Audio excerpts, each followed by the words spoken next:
This is a big pickup, dude. What's going on, everyone? You're catching me in real time. Breaking news. Breaking news. Hold your dicks. Hold whatever you got. The Ravens are signing an edge rusher, dog. We just got Clowney, dude. We're getting Clowney from the Cleveland Browns to partner with Ojabo and Owe, or Owen, however you want to say it. I don't even know. Dude, this is a big pickup, dude. This guy's a Pro Bowl edge. I mean, I'm pretty sure he put Huntley on his ass a few times this season, dude. Like, this is a really good pickup for the Ravens. Jeez Louise, what's going on, everyone? Welcome to another episode of Cold One's Conversations. You see that splash? I am one half of this dynamic show, the best sports content that you can find on the internet. This is the $100 million deal. I go by many names, one of them being Hollywood Hair, the other being Harry Heaps. And I am pleasured to have my right-hand man next to me, patented the orange. He switched governments. He's coming to our side. He ain't rocking that red, white, and blue anymore unless it's the United States flag. Brendan, the bod. PETRILLI. Trilly, how we doing today? Doing okay. Doing okay. I mean, you're hyped about this Jadeveon Clowney move. The guy's a bum. I mean, the guy is a dirty player. He is dirty. Oh, yeah. Can be. Right. What was that game? Was Carson still the QB when that happened? Yes. When he was on the Seahawks, he absolutely cheap shotted Carson Wentz in the back of the head and ruined Carson Wentz's career. The guy has never lived up to the hype of that hit when he was a cock down in South Carolina, where he absolutely blew up the backfield against Michigan. Guy's never lived up to that hype in his whole career. That's why he's bouncing around and gone to the low life Ravens at this point in his career. But yeah, I mean, the guy, he can still play for you. We'll have to. Might be our last episode. Keep going. Well, other than that, it's going okay. I mean, I'm rocking the O shirt here. We got to dive into it in a little bit because I might be turning south. It's been a little bit since we've done an episode, and I think a lot of people are they're speculating out there is because you've been trying to duck it. You've been trying to duck all the things going around in Baltimore, and that's why you haven't wanted to hop on a pod lately. First of all, you've been traveling outside the city too. Let's get one thing straight. We're going to have a contentious episode here, ladies and gentlemen. And let me tell you something. I got friends in Boston who've been contacting me about when's the next episode coming? When's Cold One's Conversation? I was on the phone yesterday. I go, dude, we're recording today. This is our first daytime record, by the way. Daytime record. Let's get one thing straight, little pup. Before you start barking at me about my Ravens, you can't even sit at our fucking table. You can't even wear our pants. How about you get to another Super Bowl and actually win, okay? Been to 2, won 2. So pipe down, number one. Number two. A lot of people say they lost because you were in the city. That's what I hear. I see that somebody tried hopping on the wagon to come watch the game, and that's the reason they lost. I see that you are wearing the colors of a team that's winning. And a team that doesn't have to get a guy like Bryce Harper to win some games. We don't pay anybody and we win. We're the cheapest motherfuckers in town, dude. And we're coming for the world ship. We're coming for a World Series. So let's get one thing straight. Ducking nothing. The Baltimore Orioles are run like a well-greased Jimmy Hoffa union. Yeah. If you speak out of turn, we tell you to sit down and shut up. We suspend you. If we don't like what you say, first of all, can we just talk about something? The guy, the way he layered those comments, he was trying to tell you what 62 times 2 was while telling you how to make pita bread all at the same time. It made no sense. Like, he sounded like he was stroking out, kind of, God forbid. But he did. He sounded like he was having a Miami moment, but he wasn't. And then the Ravens go sit on the Orioles. We win so much, I don't know which team I'm talking about. They tell him to sit down. But I thought we were going to save that till the later talk of the Orioles talk. You want this to be contentious. You don't like being 3 weeks off. Neither do I. What are your opinions on it, asshole? I just think it's just, as a guy who wanted to hop on the wagon a little bit, it's a fun team. The team itself is fun. They're young. They're exciting. But taking a deeper dive into it now, looking into the organization as itself, I can see why they've been bad for decades. Of course. I can see why there's so many problems there and why people are finally excited for the team. because their organization sucks. Like, you got to have some self-awareness here, man. You've sucked. You got to realize you've sucked. And all he was doing was stating facts. I mean, the guy was just laying out the record against the Orioles, or against the Rays. Like, do you just delete that? No, that's not how it works. Now, they've been taking care of business against the Rays this year, and that's what he ended up getting to. What the whole segment was about is how they sucked in the past, and now this is their year. They're finally getting over the hump, and then you're going to take the guy down like that. It's shameful. It's ridiculous. The guy has to sell the team. I mean, there's no other way about it. He has to sell the team just for not being able to get this team over the hump this year, which I don't think they're going to anyway. But being able, the way that he's organizing this franchise and in that culture in that city there, it's shameful, because that's not what a winning culture is. You don't know how to, you might get shot. You don't know how to go about that. I was throwing compliments. I was throwing shots. That was a well-layered argument right there. Okay, but wait a second. Yes, it was well-layered, but we talk about that off the air. We're on air right now. This is recording. This is going on. We don't do that to each other. We do that to Dallas and Pittsburgh fans. You're right. What's your problem? We do that with Mets fans and Yankees fans. No, what's your problem? Take that shirt off. I'm fine with that. I'm honestly okay with that. This shirt has gotten me in a lot of trouble lately, too. Good, it should. You don't deserve to wear it. You're no longer Robert De Niro. You can't identify with I'm okay with that anymore. I'm okay. You should be. You're never going to sniff another World Series a day in your life. You guys got to pay out. Oh, dude, yourself. Dude, we're playing. It's off. It's off. Good. Yeah. I never want to see you wear it again. You're getting punched in the throat next time you step in this city with a bat from Allie Rushman, a.k.a. Captain America. You got the guy with the headband on with the mascot that pelvic thrusts everybody, and you can't even do better than the Mets. They got the biggest payroll. They suck. You suck. Everything about you sucks. It took you 50 years to get a Super Bowl. It took us freaking 5. Pipe down. Pipe down. Now, we're going to go. These arguments are not good. No, because I wasn't expecting to have an argument. We're brothers. You know what I mean? All right. Let me bring it back. I came in hot there. I took shots. Wait a second. I feel like you're so angry about this is because a lot of it was very true. No, it's because you stole my take, which is that I have been wanting. You're a joke stealer, dude. I have wanted for this team to get sold. And now you're like, oh, yeah, they got to get sold. Like, you're saying it like you came up with some divine intervention. Like it's your first time reading Genesis. No. Yes. Don't try to turn it. We can replay this tape. It's happening live as we speak. There's no question about it, dude. I'm not going to lie. Of course, the Orioles sucked for a very long time. It was absolutely disgusting to watch that organization. Do I think it was right to suspend a guy for calling that out? No, it was very low class. But at the same time, if you want to get paid, shut up then. You know what I mean? If you want to get paid, shut up. Why did he feel the need to say that? You know what I mean? I mean, maybe you bring that up after the season's over. We're on a run here.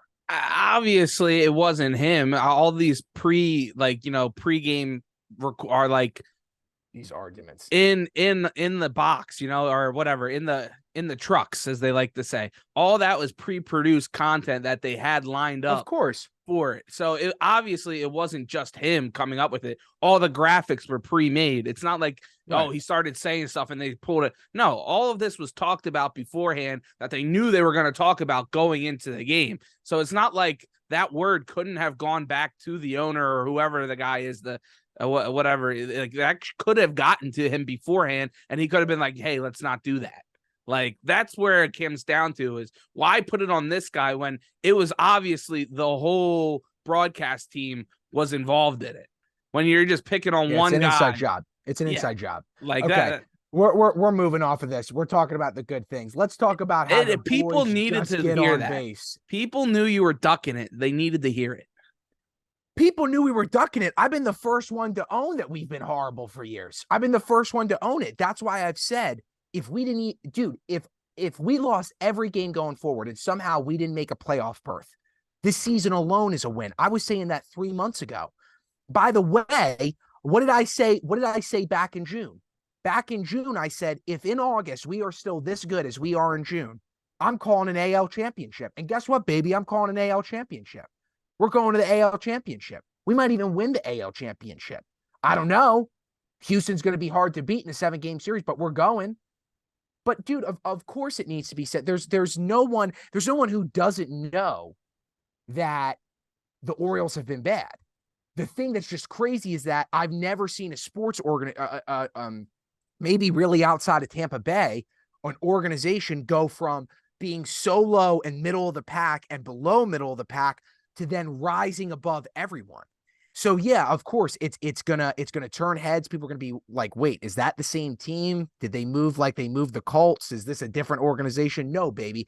This is homegrown Baltimore Orioles orange feathers in the house, rocking and rolling, squirting. You know what I mean? That sounded kind of weird.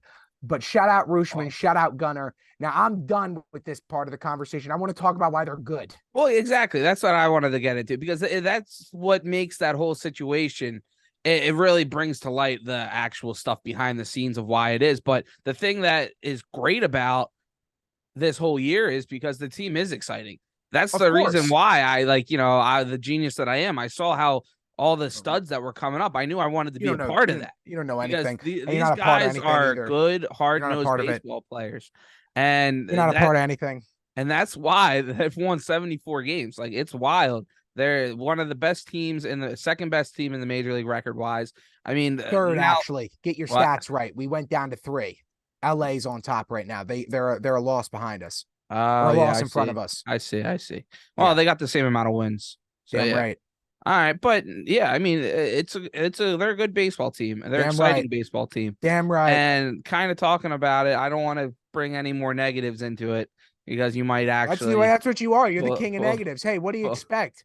Pull it out. You have the best NFC record, and you can't even finish a Super Bowl. I get it. Things last. Yeah. You get to a World Series, you lose. Things last. Feelings last. You got to tear down people you're close to. Go ahead. Some people are excited, just saying on this podcast right now, if you went from the best record in the AL to falling out of playoff contention, that season's a win. So who's the loser mentality here? But that's just to say. That's not loser mentality. That's reality, dude. You go down from being bottom of the pack in the entire league to having the best regular season you've had in over 7 years. I mean, dude, that's like that with guys that don't have a single major contract. I mean, dude, Harry, if you go from the best record in the AL. Let me finish this though. The reason why the O's were bad for so long, right? Especially since you and I have been alive and really paying attention to sports. It's the classic story of all time in any sports league, right? And in any organization. They got caught up in horrible contracts, dude. You paid guys like Chris Davis and Adam Jones, who quickly after they got their payday, not only got out of their prime, they completely lost everything that they had going for them. I mean, people forget Chris Davis, his whole career, the reason why he got paid. He was an Aaron Judge. He was only paid to hit home runs. He struck out more than he ever got on base. But shortly after he got paid, he turned the Joey Flacco card and he died on the vine. Adam Jones, Manny Machado. Manny Machado's gone on to have a much better career. He knew that he needed to get out of Baltimore for the time of his prime years. He signs this massive deal that we talked about a few episodes ago with San Diego. He's going to play till he's 40 or whatever. What it comes down to is it's not loser mentality. It's a reality check that, dude, the reason why this team is going to go so far is because they have no pressure on them. I've never seen a team that has less pressure on them than ever before. Name another team that has to prove people wrong, that has to live up to a hype. Dude, we've proven every statistic wrong. We were supposed to, if anything, maybe win 50 games, 55 games this year. We weren't supposed to be this good. We were supposed to be better than we were last year, but not this good. So right now, you're beating every team in your division. You're third overall in the league. You've been first in the league. You're leading the AL. You can't tell me, dude, that right now you're not already winning. Anything else that you get is icing. I mean, that for the first time ever, calling a World Series icing is true. You weren't even supposed to be in the conversation during the regular season, and now you're the main talking point. How's that not a win? I guess. Yeah, I mean, I'm just kind of looking at the standings here. They're 2 games up on Tampa.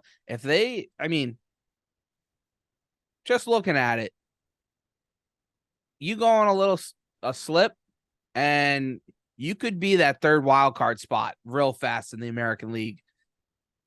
You could. Absolutely, you could. Which would be wild. Where I agree with you, they had no expectations, yada yada yada, this and that. But then when you jump in and then you take over the reins and you get all this hype now, to fall off like that, that would be pretty big. Now, honestly, I would like them more in that third wild card spot than I would as the top team going into the American League.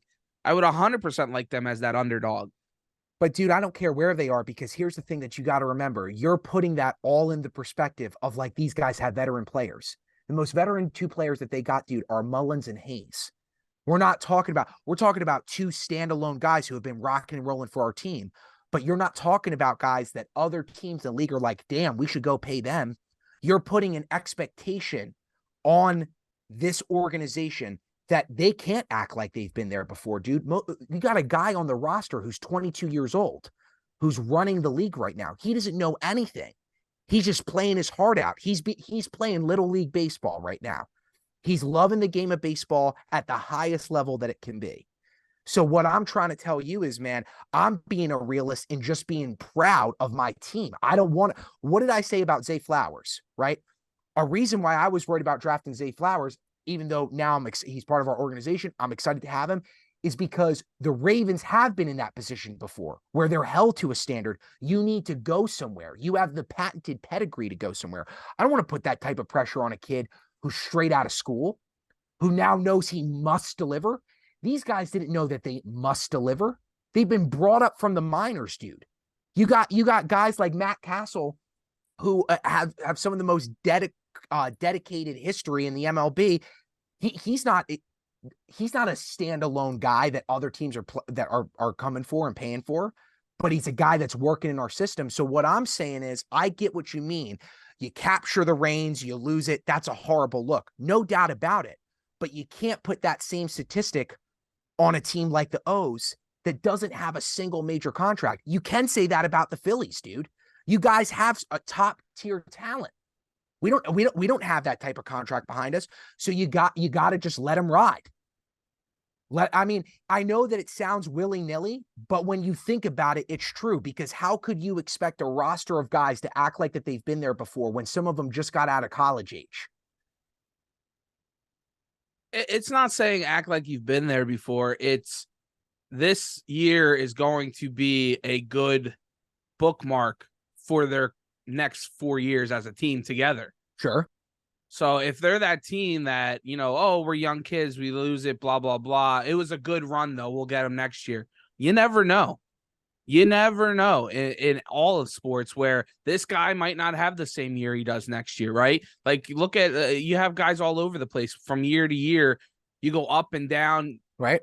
There's different situations where this team isn't going to really be willing to go out and get the veterans that they need to go and progress this team forward. So you're banking on these young guys. But I'm okay with that. And that's fine. But if you go into a playoffs looking at like, oh, it's just house money at this point, like, I guess it's fine just because it's the first year. I'm trying to. Dude, but you got to remember, dude, it's the first year with guys that have no experience here. That's why I'm saying I want them to have experience and it be good and not look back on it and it's like, damn, we really should have went farther. Now, obviously, we're talking in the future here. We don't know what's going to happen with the rest of the season. Maybe they do go to the World Series. That'd be electric. I'll be down there wearing that polo again. And we might be going to a parade. Who knows? But go ahead. No, but as we're looking at it here, they're losing games to Houston. They're losing games to Texas. They're losing games to the Phillies. They're losing to the actual good teams in the league where they're not that great. Like, they're beating up the really bad teams. They're beating up the Rays. I don't think the Rays are a great team. So I'm excited for this team. I want to see them progress and move forward because they have such great young talent. It's just I'm holding a higher standard for the talent. Is what I think I'm doing. No, I want them to go in and I want them to win a series. I want them to go down and game 7 in the next, or game 5. You're a snake. That's what it is. You're not holding them to a higher talent. You're a snake. And here's why I'm going to tell you you're a snake. Because number one, for the first half of the season, you don't know. You're not a rider. Positive vibes only. You're not a rider. And you know Uh, why you're not? You get a little bit shakiness on the boat, a little bit of a rocky. I'm holding them to a higher standard. They're not that good. Screw that, dude. What it comes down to is how could you not say that so far the season's been a win? You've been no, in the I'm not bottom. saying the Wait season a second. hasn't been a win. You've been in the bottom of your division year after year, and you're wiping the floor with teams that kicked your ass year after year. The Jays, who had your number, who kept you out of the playoffs or kept you out of winning the playoffs in 2016, you're beating their ass. The Yankees, who have had your number year after year with their fan base who floods our stadium, you're beating their ass game after game. You got the Tampa Bay Rays, who are supposedly this World Series contender. You're beating their ass. You're going all over it. Boston is a joke, but they've beaten you year after year. You're beating them. And then on top of that, dude, you're right. We should, like, Houston should be beating us. They've won World Series within the past 5 years. They've got a World Series roster. They went out and got the only guy on our roster in the past that was worthy to be on a World Series so far, right? They go out and get our main dog, right?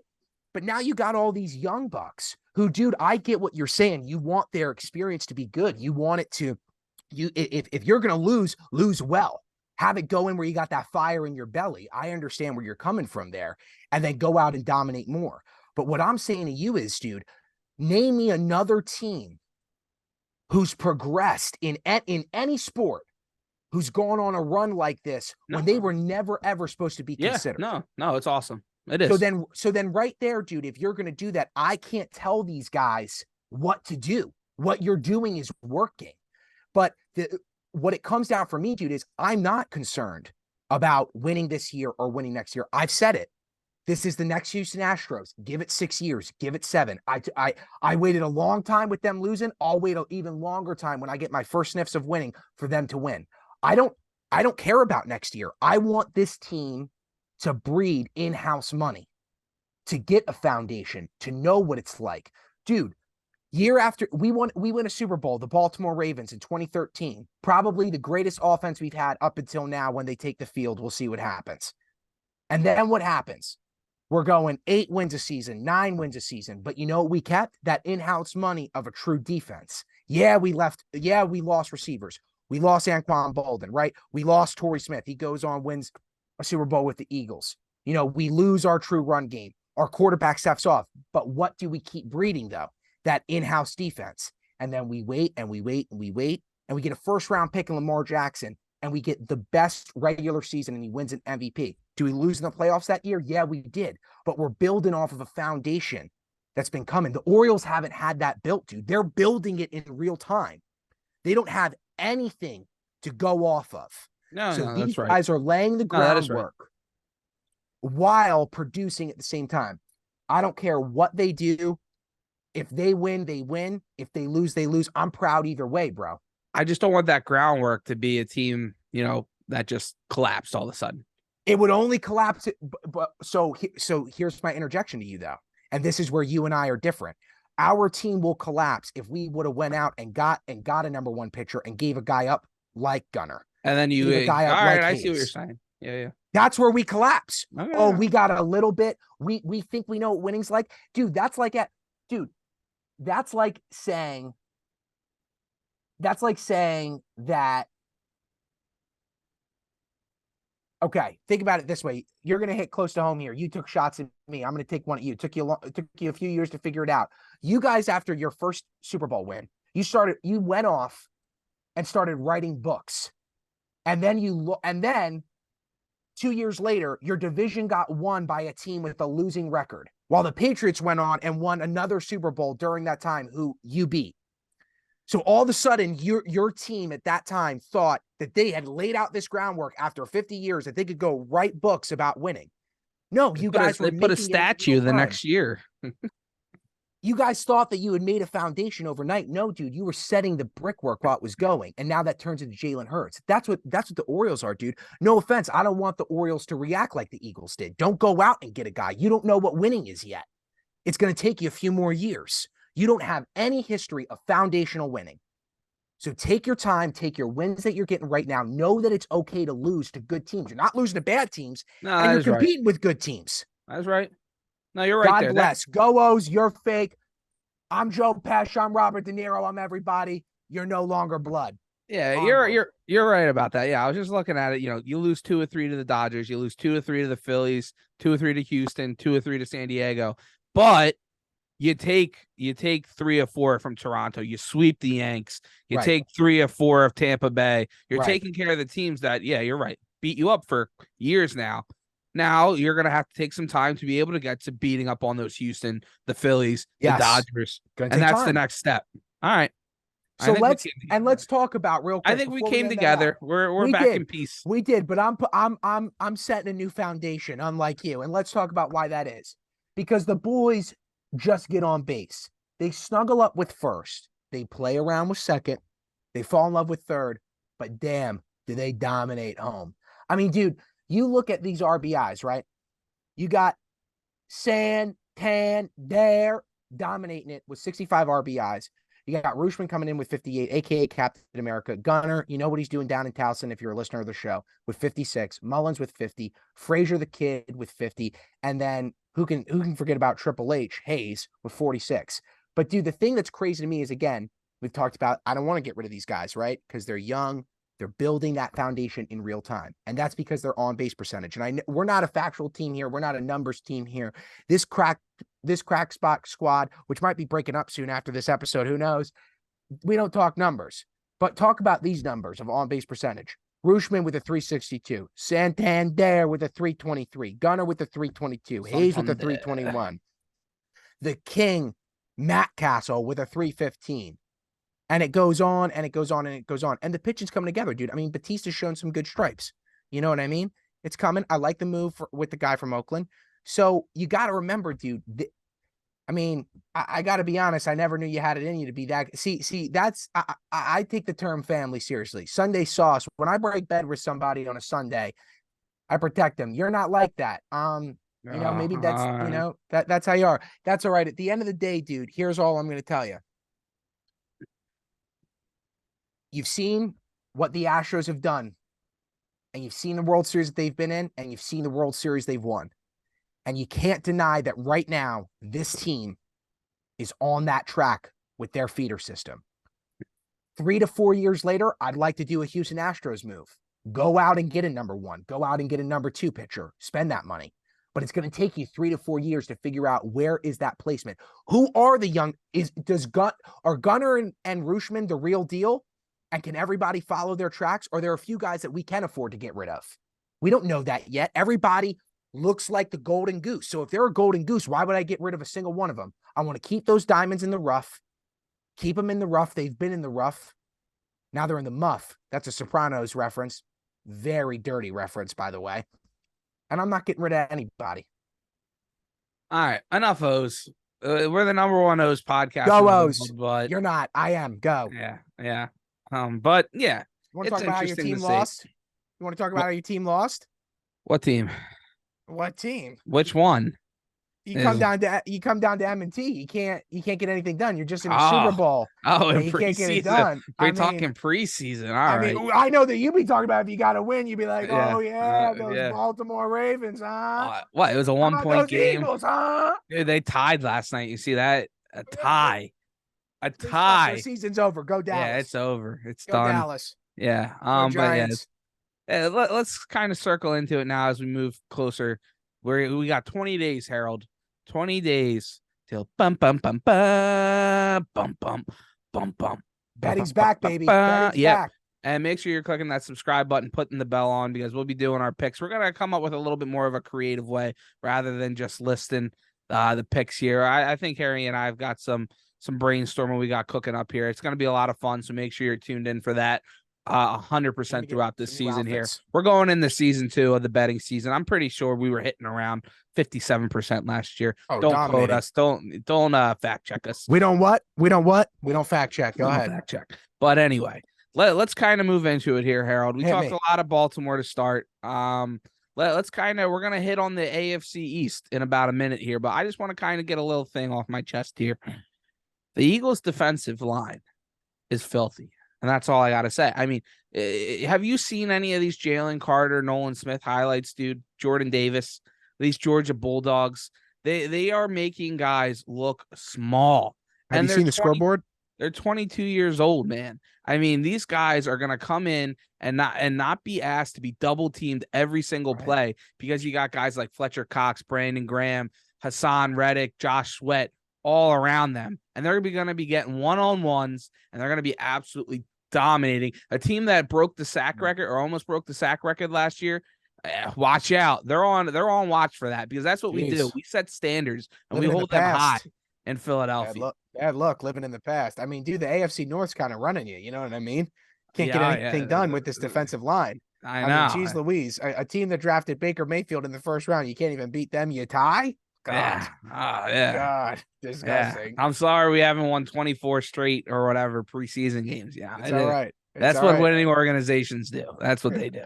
But yeah, if you want a little bit more, go check out BSP Podcast. I'm thinking about rebranding it. Maybe BSP Media, BSP Sports. I don't know, but we'll see. BSP Liars. How about that? BSP Liars. There you go. That might be it. Throw it up on the screen. You know, the new logo. But the editor will get to that. Yeah. The editor will get to that. But anyway, I don't know, Harold. What do we think? Do we want to hit more Ravens talk before we dive into it more? What's up with JK? Is JK gonna play? I need to know this. Before we go to a winning organization that's got 2 rings, let's keep talking about the Eagles for a second. Because, you know, I was having this conversation with a friend of the show, Tiki Head, Ben Nicholson. We were talking about, you know, just where the Eagles are, right? And where the NFC is. And we're going to get into predictions when we get on the 10-day countdown, teams overall, numbers, win, loses for the season, who's going to be where's going to be where, who's going to be what.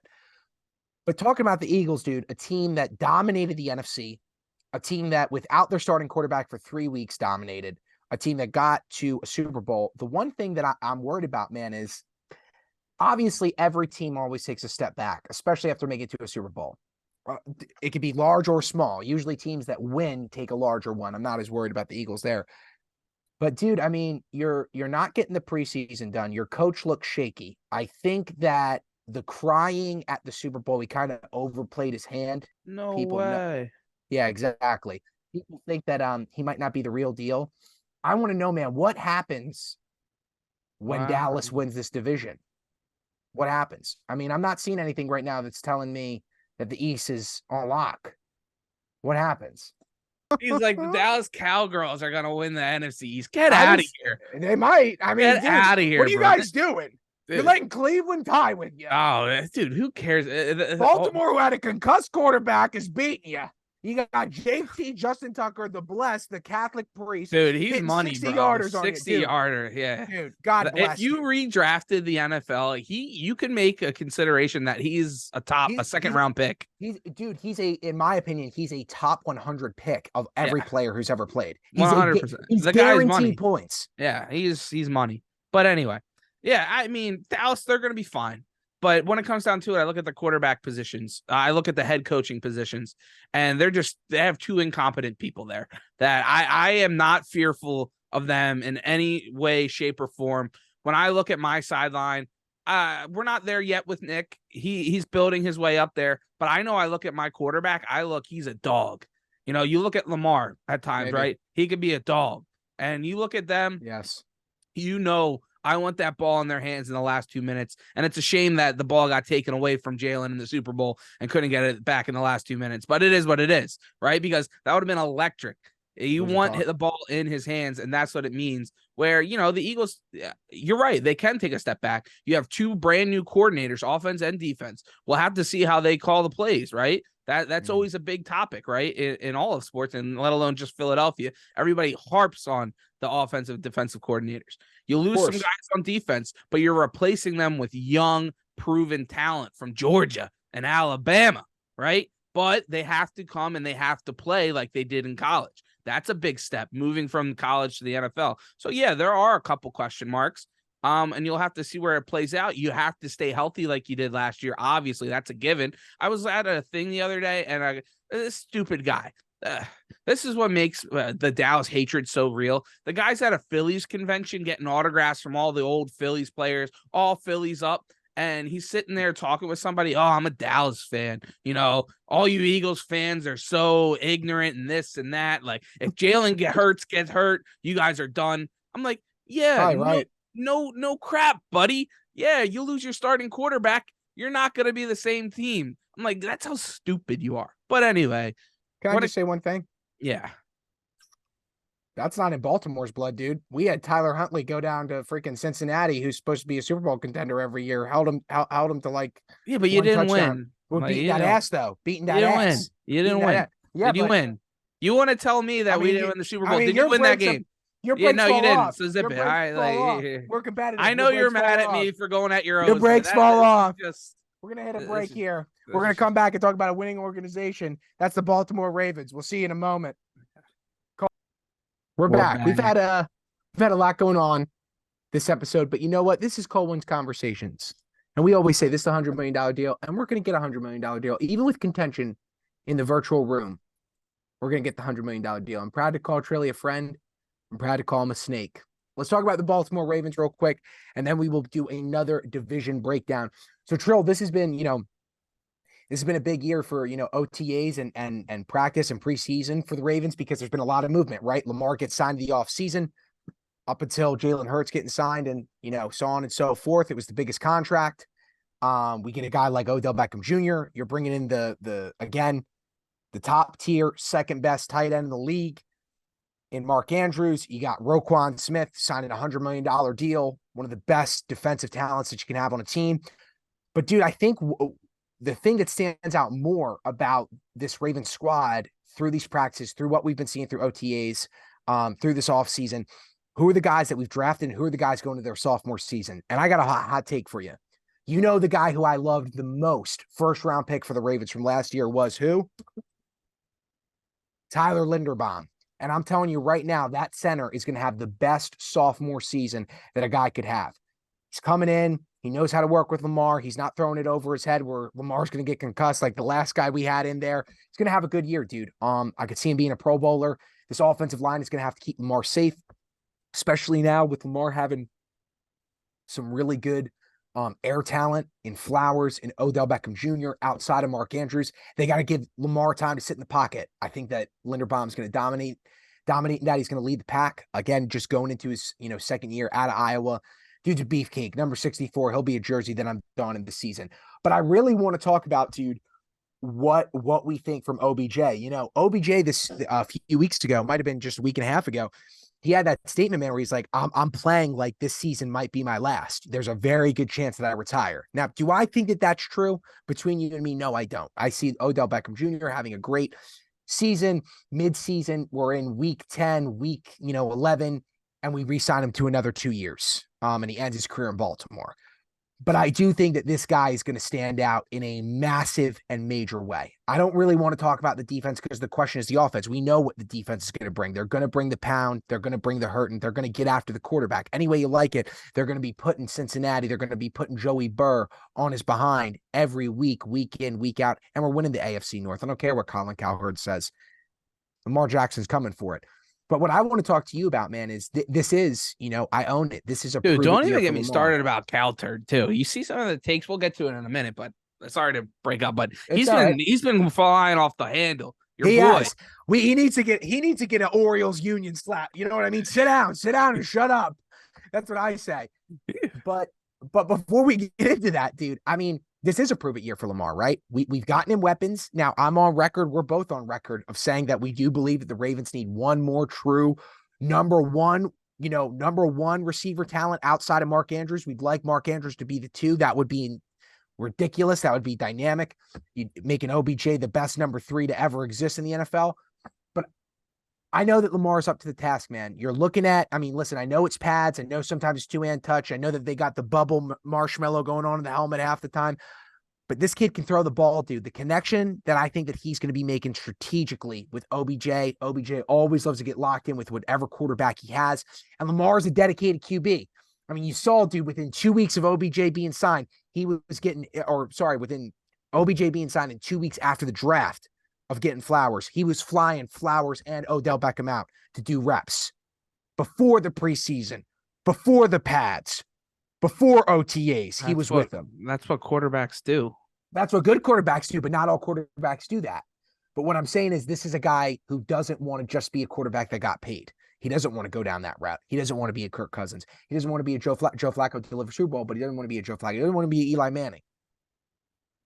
He wants to keep these guys intact and know what they can do and let them know what he can do. But I want to know from you, man,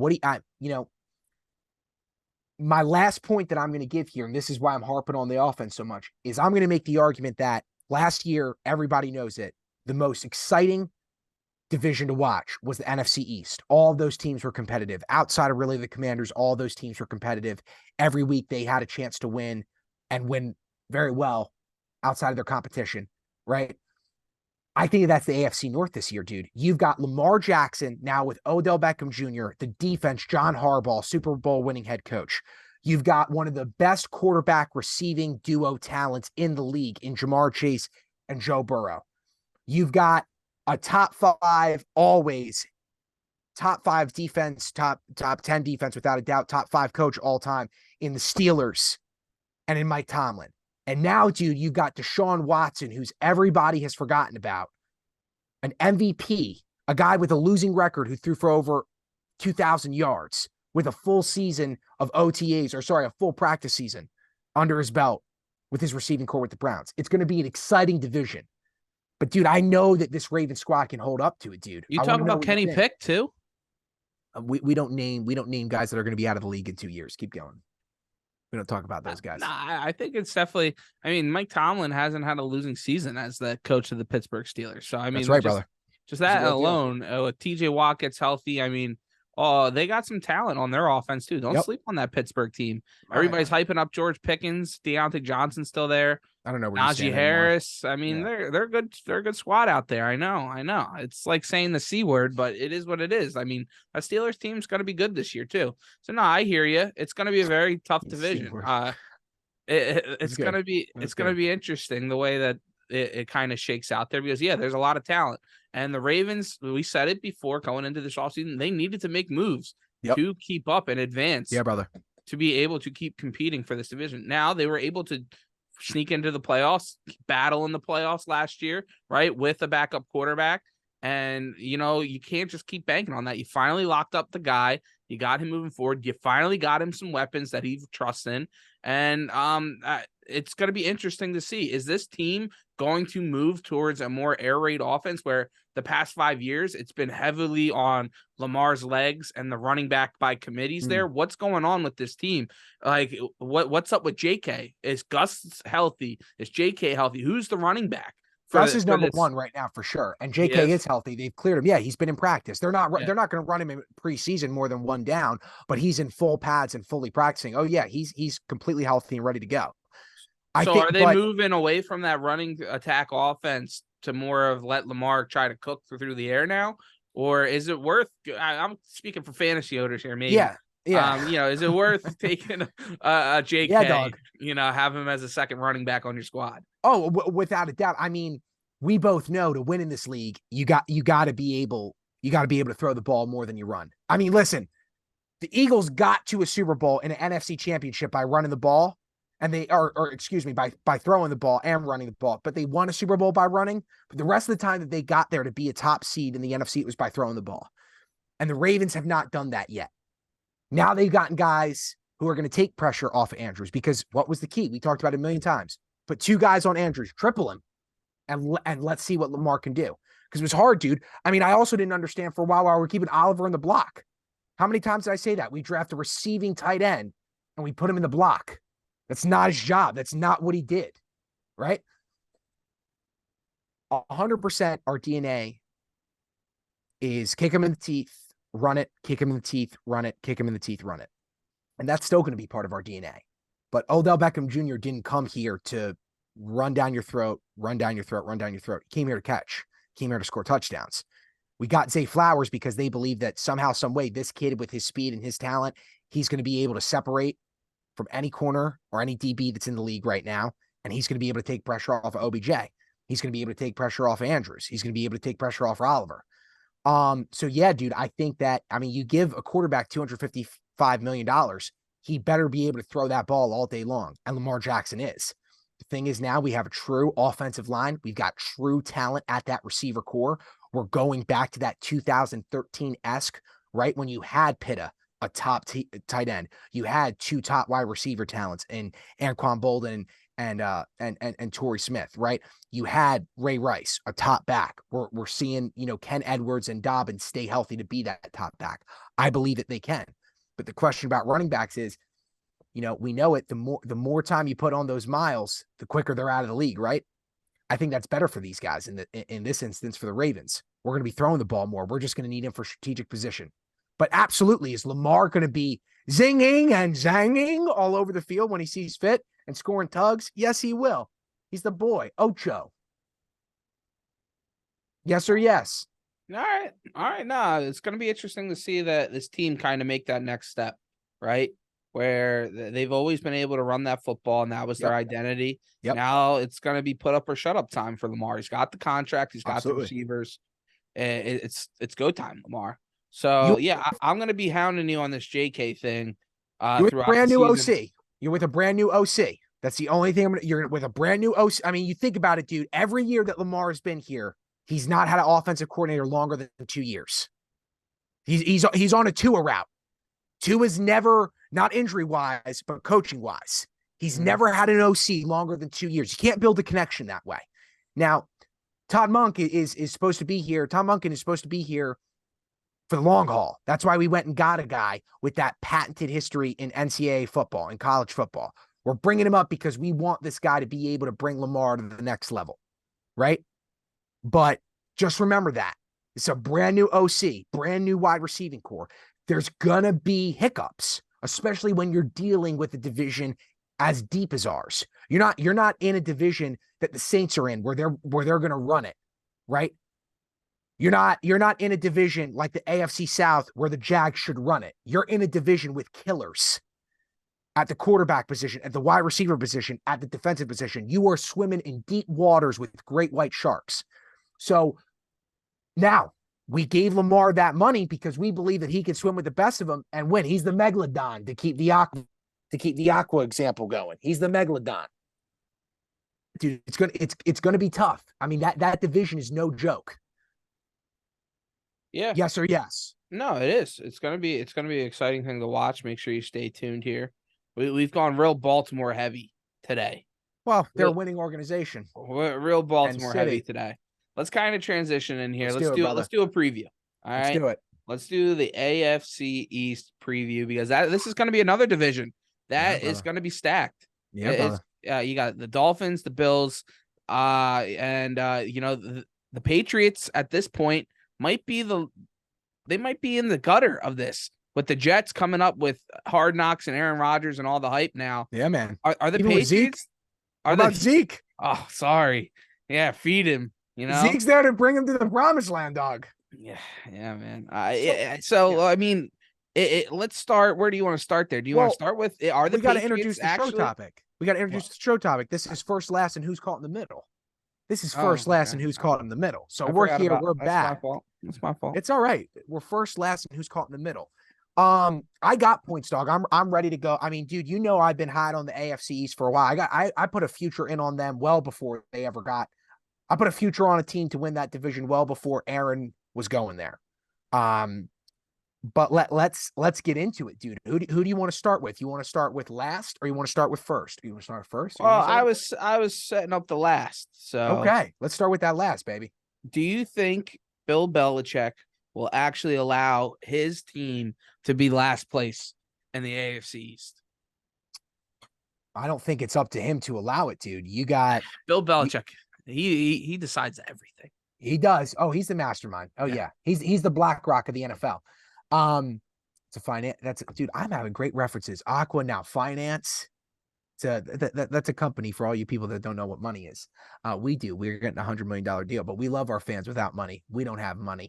All right. Moving forward.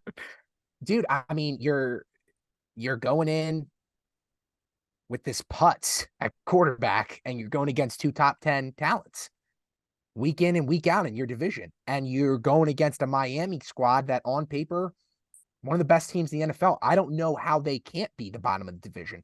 The only thing that would allow them from not being the 5th place team when there's not a 5th team in there is this defense. I mean, dude, they've got a top 5 defense. There's no doubt about it. What have I always said? The one that got away. Shout out Katy Perry. That's another great reference. 2010, Teenage Fever, great album. You know what I'm talking about? You're cooking. You know what I mean? Number nine, all Matthew day Judon. long. Judon, he's the guy. So that defense is there. But dude, when it comes to it, yeah, I don't think that this team in any realm can compete for a number 2 or number 1 spot at all. They're absolutely bottom of the barrel. I mean, what offensively do they have to compete? Nah. Again, they can absolutely they can make it a soccer match. They can. They've done it this past season, right? They had a soccer game this year, only field goals. But now you've got Aaron in there who, even if it ends up being a soccer game, right? Aaron's going to get that 60-yard pass to put you in field goal percentage where he's going to win. So is Allen. Tua's talent around him. You got Waddle, you got Tyreek, you got tight ends out the butt. I mean, dude, I mean, I don't see this team depending on schedule. I haven't looked at the schedule yet. We're not going to go into numbers, but I mean, dude, this team won 8 out of 9. The Jets won 7 of 10. That's definitely not going to be the Jets' record. I'm not jumping ahead, but I do not see the Patriots having that same number in the win column. Yeah, because this is a division of guys. Yes, you know, they got all these teams got guys all over the place. Yes, and the Patriots, you get 3 deep, and the guys disappear. So now you have the guy in the head coach, right, department. But you saw where if he didn't have his offensive coordinator, who who knows what was going on there last year. If he doesn't have that right, they're going to struggle. If they can't get a competent scheme around Mac Jones, because he can't be a guy that goes out there and just figures it out himself. No. He needs to have stuff shaped around him and built for him to succeed. Now, can they do that? Sure. I'm never going to doubt Bill Belichick's ability to do that. But last year, they weren't. It was a mess. Hiring his own son to be the DC and it's slipping a little bit there in New England. But at the same time, when you start saying that, Bill Belichick, Tom Brady, those guys, they always know how to bounce back and move forward. But I think this is a different year because of the quarterback situation. So let me ask you a question, though. Here's the real deal. This is the real deal. This is the inside cheese, as we like to call it. What's the word on the street about week 1 with the Patriots? They're doing what again? They're retiring Brady's number. How do we not know that he's coming out in that red, white, and blue out of that tunnel? Well, you know who how do we not know? Who? You know who they're playing? Who? The Eagles. The Eagles. How do we not know he's not getting under center? How do we not know? Dude, he doesn't look a day over 25. You know what the Eagles should do, bro? You know who? Every time they ask Tom Brady, bring him into town. Bring Big Dick Nick with him on the sideline for Tom Brady's jersey retirement. That would be electric. He would be so thrown off because every time you ask him about what Super Bowl hurts the most, he always talks about the Eagles. He always talks about how he hates Nick Foles, outdueled him, caught a pass. Tom couldn't. That would get under his skin. To have him on the sideline, and clapping. Yeah. And clapping. And shake his hand. Good job, Tom. You go, Tom. He does this move. He does the patented dad. You go with the point. Oh my God. That would be electric. Dude, the Eagles might win that game 45-0. I mean, that would be that would destroy all. That's the only thing making me a little nervous week 1 is just that Tom Brady factor up in New England week 1. But, and a little bit of the rust and everything else that can happen. But yeah, you bring Big Dick Nick up there, it's over. We're coming up there and it's done. Let's get back on the train though of facts, even though we don't fact check here. What is Mac's mindset? We know what Tua's is, right? Not get killed. Tua's is competing for a contract. Max is, I want to be able to. He's got to prove that he could be a guy. Not only be a guy, dude. I think he's got to prove that he can be a backup. Is he in the conversation of being a guy anymore? What Mac has to do is prove that after this offseason, you need people to be saying, oh, if they got DeAndre Hopkins there, if he got a number 1 wide receiver, maybe it would be different. Maybe it'd be different. because Devontae Parker and Nelson Aguilar and Juju Smith-Schuster, they really aren't top guys. Yeah. Right. So he needs to go out there and be like, hey, it wasn't all Mac's fault. He has no weapons. That's what he's got to compete for. He has to look like, if he has a guy or two, that he can be the guy moving forward for that team. The guy. Right. And then if that doesn't happen, then he's got to worry about the backup situation. Got you. I agree. All right. We're not even going to touch on Zeke. Dude, let's go to first, baby. This is the contentious one. You want me to go first? You went first on the last one because I'm going to tell you where I'm at. Go ahead. I don't know if that's burying the lead or not. No, it's not. It's not. Ladies and gentlemen, the Bills are going to take a massive step back this season. And the number one team to win this division this year, my future, placed right after the Super Bowl, hours after, will be the New York Jets. They're coming in with Super Bowl III under their belt. Haven't seen it since, but they just went and got a top 10 all-time talent in Aaron Rodgers, now under center. They have got an electric young offense led by Garrett Wilson, obviously winning, offensive rookie of the year. They have defensive rookie of the year as well. We'll get into that in a second. But let's talk about the holes that need to be sewn up, which is this offense. They know that they've got guys that can score. They know that they've got guys that can run up and down the field, but they don't have closers. They just went and got the 3-time and back-to-back NFL MVP. They got the guy that's all about the camera and shaking his head.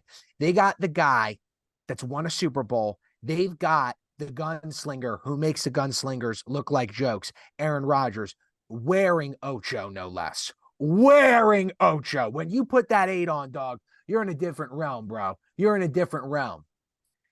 I'm really excited to see this Jets team. Do I think it's going to be a walk in the park? No, I do not, because Aaron Rodgers is going into a division where you've got a top 5 defense in the Patriots. You've got another top 10 current quarterback going against you, and arguably number 1 to number 2 wide receiver duo in Stephon Diggs and Josh Allen. And you've got arguably, when healthy, the best front 7 in the NFL.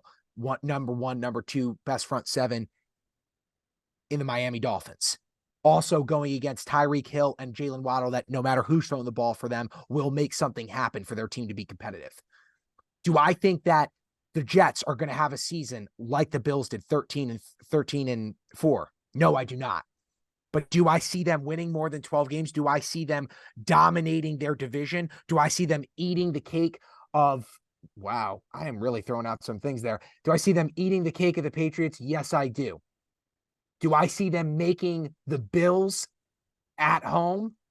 And I mean that as in the Bills' home look like a joke, just like Cincinnati did? Yes, I do. I'm super excited about this Jets offense. And I didn't even have to talk about the defense, dude. I didn't even have to talk about the defense. We're talking about a team that's been a losing organization that just had rookie of the year offensively, rookie of the year in sauce defensively, and you went and got an all-time quarterback talent who took money off his contract. I think he's been listening to our show, by the way. We didn't even talk about that. We have literal pull in the NFL. We got Aaron Rodgers take less money. Brendan Petrilli and Harry Heaps got Aaron. That's the headline of this episode. Aaron took less money because of us. Am I wrong? Not wrong. Not wrong. We did it. We did it, Joe. But it was is this just you were on it a little bit before Hard Knocks and everything came out, but I feel like you're in the majority at this point where the Hard Knocks hype is built up around this Jets team. Is that a good thing for the Jets? Or do you think it's just the talent is just too much that Aaron Rodgers has been there, he can do it and bring them to the promised land finally? Because I think with my team that I'm going to be taking here, it's going to be that Bills team. Because I think they're in a position where, yeah, you're right, they could take a huge step back. They were kind of going into this offseason, big things are going to have to happen for us to get over this hump. Yep. And I think they finally have that dog mentality back to them where really the Jets have all this built up on them. I think when it comes down to it, the more complete team is that Buffalo Bills team. They've had guys that have been there the past 3 years now, have had the tough losses, have gone through the adversity. Who on this Jets team other than Aaron Rodgers has gone through anything? Coaching staff, players, offense, defense. It's all a bunch of young guys that are really good. Don't get me wrong. They're talented, and they're looking to get Aaron Rodgers to bring them over the top. But I don't know. Is Aaron due for that downslide? Is he grabbing the grass, and is the wind going to mess him up now? Is he in his head too much? Is he looking at the camera too much? He's always showing the grass too, checking that wind. You know that, Hard Knocks. But so here's my question. No, keep going. Is Oz the mentalist in their head?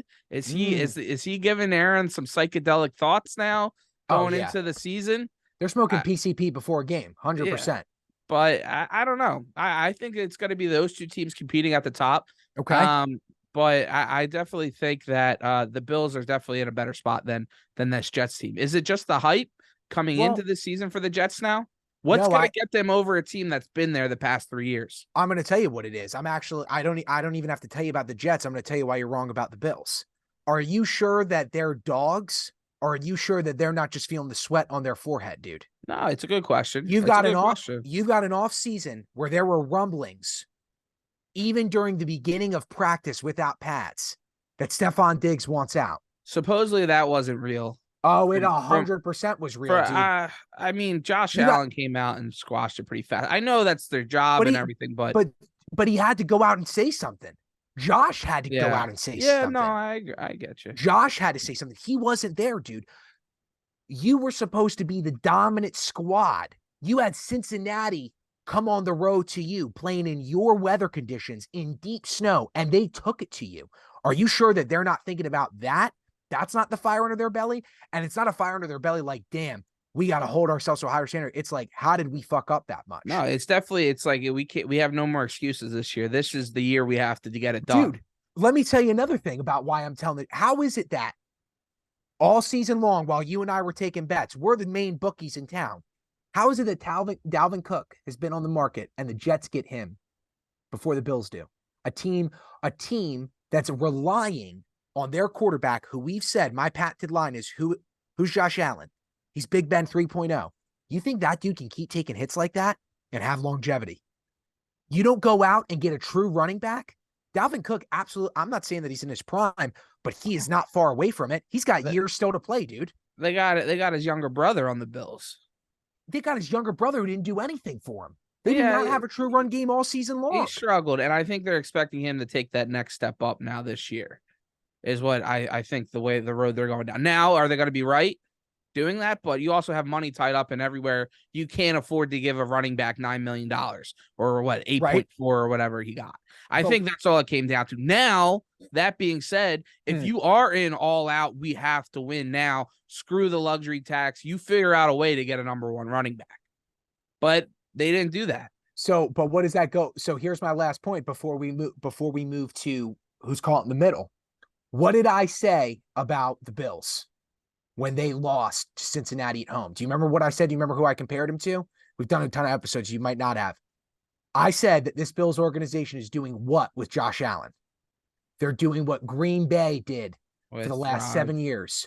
Yeah. Go out. We believe in our quarterback. We'll win on your talent alone. Aaron stepped into a position with leaving Green Bay, which again, I was so surprised that he did, where they already have talent there around him. Now, Harry, are you saying that Stephon Diggs isn't talent? No, I'm not saying that. What I'm saying is that the Jets have the exact identity of the Green Bay Packers through Aaron Rodgers' prime. Our quarterback is so damn good. We don't have to prepare. We don't have to game plan. We don't have to go get a true number one running back. We don't have to go get another number one wide receiver on any other team who's going to be our number two. We know that Allen can get us there alone. That's how has it turned out for them, dude? They get their asses kicked by Cincinnati, a losing organization up until now. So are the Bills, but the Bills have had somehow this more cohesion going on in a harder division, arguably, when you've been facing Bill Belichick.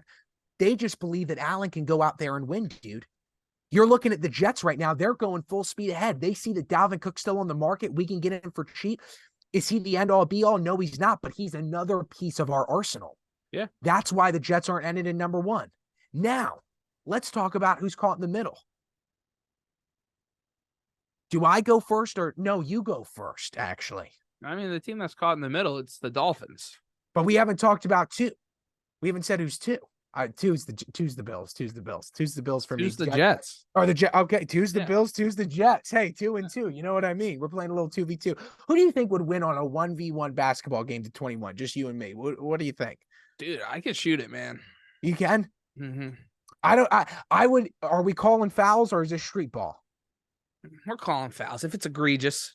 Okay, I was hooping the other week. I was hot for the first about hour playing. And then I ran out of steam. What was your range, dog? Well, dude, I'm a classic white boy shooter. You know what I'm saying? Like, hey, I see you. And then I can get to hit the post moves a little bit of Oh yeah, when you're inside, there's nobody stopping you. If you give him that back, if you give him that dump truck that you're rocking, I get that shoulder around and I get clear out. Over. Yeah, it's over. It's over. And the only thing you might have me on is if you chuck up a shot, you get a weird bounce and you're running all over the place. Mm-hmm. I'm just not gonna deal with that. Yeah. That's the only way you got me. Oh yeah, if it's make it take it and I'm just throwing it. Yeah. Oh yeah, no, 100%. All right, dude, let's talk about Miami because this I think is arguably the most interesting team in the NFL today. They could be this top spot, honestly, and they could finally get over that hump, but it's all dependent on Tua.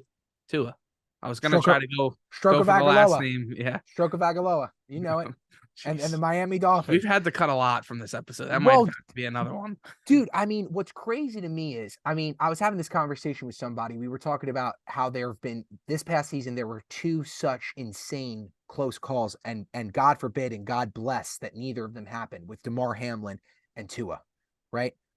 And 2 guys that I'm happy for them that they're getting to live out their NFL dream. This is a very serious note. Like, I'm really happy for them as young guys that they're getting to have their dream. I think it's incredibly scary that the NFL is, allowing them to do what they want, but they're their own men. They can make their own decisions.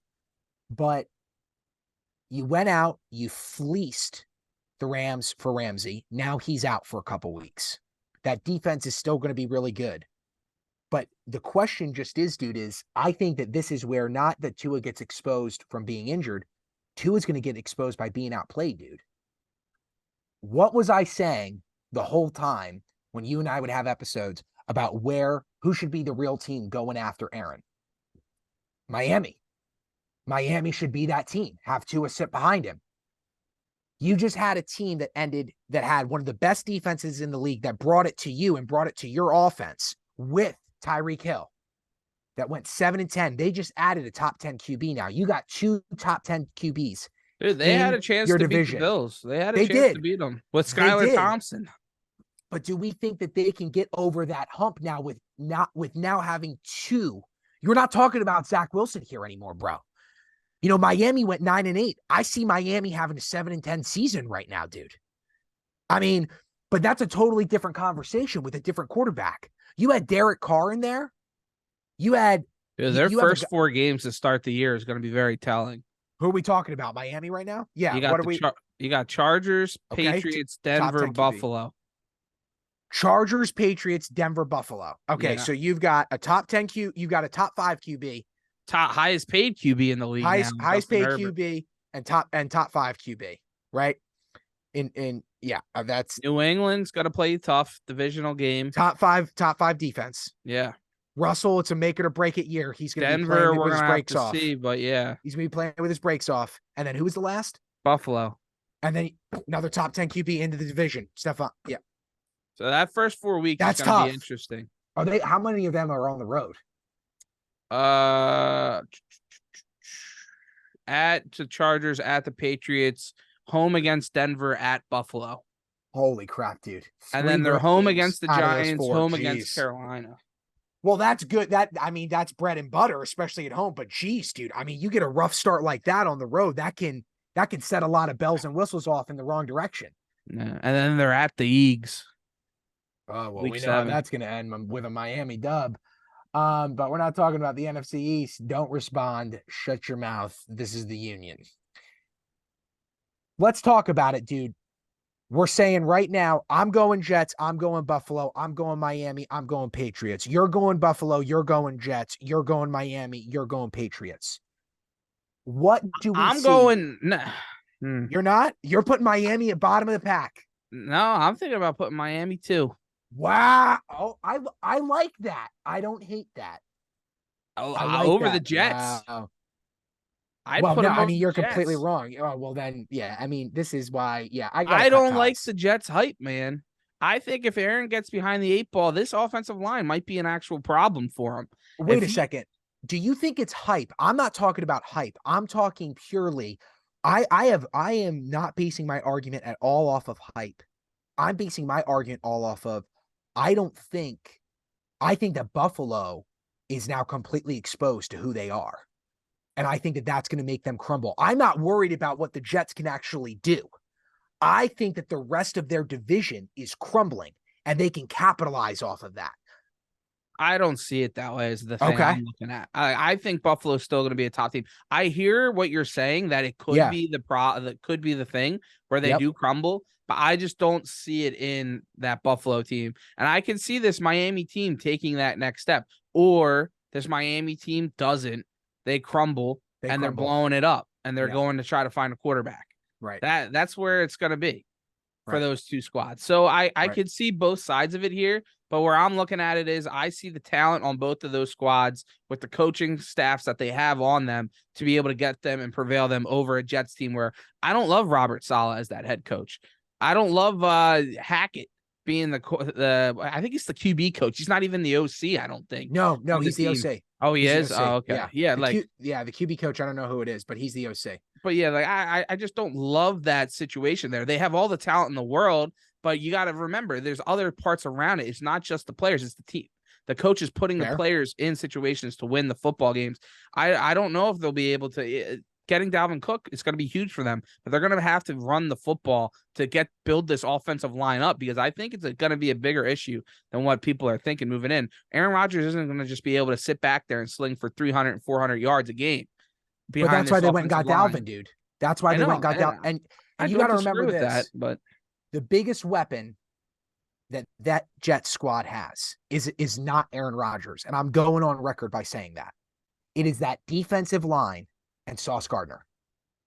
It is that defensive line. Dude, have you seen their tape? I know it's practice. They're good.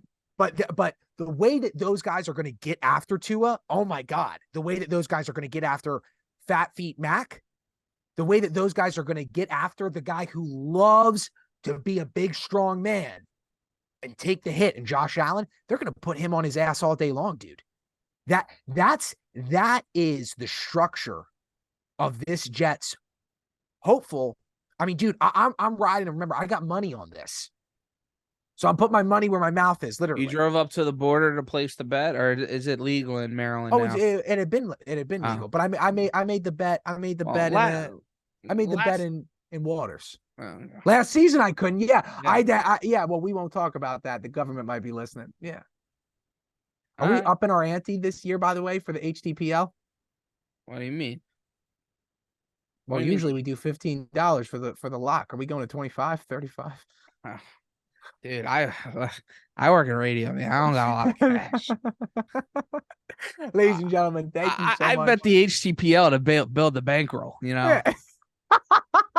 Ladies and gentlemen, thank you so much for listening to us. This was a great episode. It was contentious. He's a snake. He's a snake. He's a snake. It's a good sugar and spice. You know, let's pick right now. Next division. What's our next division? So the ladies and gents know what to look forward to. Let's go to the North. NFC North. NFC North. Yeah. Okay. Cool. I like that actually a lot. Things in there. I like that. Cool. All right. NFC North next week. We thank you so much for watching this. Please share, please subscribe, follow us on Instagram. We're going to be putting that in our description. We're going to be sharing that on our social medias and then also on the Code One social medias. We love you guys. Keep it going. Shorts are coming. Graphics are coming. And it's betting season, baby. Betting season's on the corner. We're bringing you money. We made you money. 57%. We are your lock. We are your Goomba. We are everything. Cold Ones for life. Go Birds.